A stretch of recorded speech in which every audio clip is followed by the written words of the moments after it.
Grow Batheaston was started at the start of the first lockdown. There was a group of us that didn't know each other at the time that thought, oh, we need to do something in the pandemic to kind of help people be a little bit more sustainable. So we started Grow Batheaston, started off as giving away free seedling boxes to people that hadn't grown before.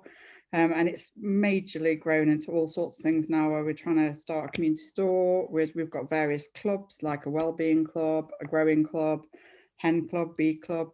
We've got about 9 different clubs now, where we're trying to sort of just encourage people to, be healthier in all sorts of ways, and to support each other in the community and strengthen connections in the community. So can you tell us a bit about how this photo came about? It was actually went back to December when my husband, who's also a member of Grow Batheaston, he was contacted by a company called the Arc Foundation in Bristol. They were a literature charity, and they were doing an Occupy project, which was they're rescuing trees that were due to be destroyed because farmers were waiting for subsidies and that they hadn't come through. So we rescued 40 trees initially, and then a few people we knew with the land, took a few offers, and there was 30 left. And I spoke to Kevin Guy, who's the owner of New Leaf Farm, which you can see in the background there, which is on Bathhampton Meadows. He's also the leader of Bath Council. I in a passing conversation said to Kevin, have you got any space for any oak trees? And he said, yeah, absolutely. So he said, could we get the school involved? And I said, that'd be a nice idea, because the final year 6 are called Oak Class. So I contacted the head teacher and the teacher, and they were delighted to get the children involved. So we all sort of walked over from school with our high vis on and shovels, and every pupil got the chance to plant their own tree, which then obviously they'll be able to see grow and show to their children and grandchildren, hopefully. It's great that each child knows which tree is theirs, so that they have that feeling of ownership over their own tree. Yeah, they thoroughly enjoyed it. The hardest part was digging the ground, because it was such a dry, hot day. It's really interesting what you mentioned about the oak trees being rescued, because I think a lot of people have heard of rescue cats, rescue dogs, even rescue tigers. But the fact that these are rescue oak trees, I think, is quite unique. So are these oak trees that were already felled, and were, or what stage in their life cycle were they at the point that you rescued them? They were just saplings, so I don't know how many years old, but they are sort of, I'd say, 3 meters high.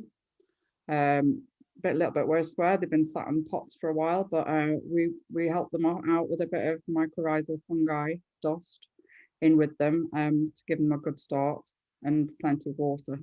So I think with the planting any trees, the most important part is to just get them established the first couple of years with plenty of water, and then they should be self-sufficient after that. What advice or tips would you have for people that want to also plant rescued oak trees? I'd say ask around. I don't know if the Occupy project is still going, and if it's like a continual process, but there'll probably be people up and down the country that have got trees that they're trying to bring on in tree nurseries, that they're happy to donate. I know there's lots of charities. We had another 500 native trees that we planted across the meadows, just sort of a mixture. Again, we got 500 trees for nothing. It was just the planting them that was the hard part. Yeah, and what about sort of land permissions? So finding the actual land to plant trees on, because if we want to scale this up, this is about fighting climate change as well as the biodiversity crisis. Yes. And so planting trees is very much about scale, isn't it? So what advice do you have for people that maybe have got some trees to plant, but they're not quite sure where to plant them? Again, ask around. I mean, we were lucky that, it was only a passing conversation with Kevin that this came about.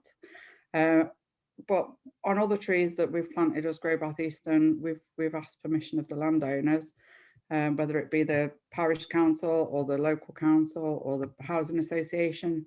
It's important to get permission, because obviously the oaks in particular are going to grow huge. So it has to be the right tree in the right place. So do get advice, and there's lots of people around to ask advice from.